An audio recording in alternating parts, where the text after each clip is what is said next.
வாங்க இன்றைக்கி நம்ம ஒரு சட்னி பார்த்துடலாம். தேங்காய் சட்னி. அதுக்கு நம்ம கடாய் வச்சு எண்ணெய் ஊற்றிக்கலாம்.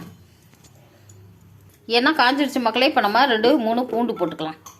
இது வேகட்டும். கொஞ்சோட இஞ்சி போட்டுக்கோங்க. அடுத்து உளுந்தம்பருப்பு போட்டுக்கோங்க. அடுத்து நம்ம 2 பச்சை மிளகா போட்டுக்கலாம். இந்த ஸ்டேஜில் நம்ம கருவேப்பிலை போட்டுக்கலாம். இப்போ நம்ம வெங்காயத்தை போட்டுக்கலாம். பாருங்க, வெங்காயத்தை போட்டுக்கலாம். சிம்பிளாக இருக்கும் சட்னி, தேங்காய் சட்னி.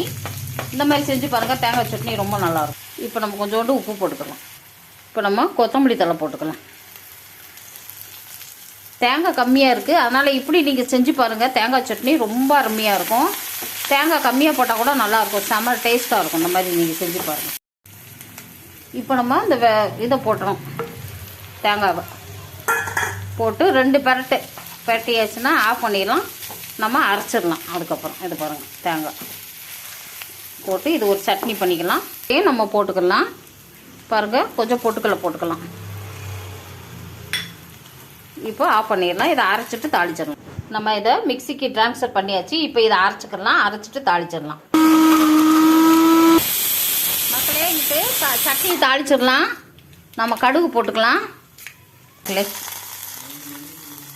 உப்பு போட்டுக்கோங்க. நாங்கள் போட்ட உப்பு போதும். பை மக்களே. சப்ஸ்கிரைப் பண்ணுங்கள், லைக் பண்ணுங்கள். பை மக்களே, பாய்.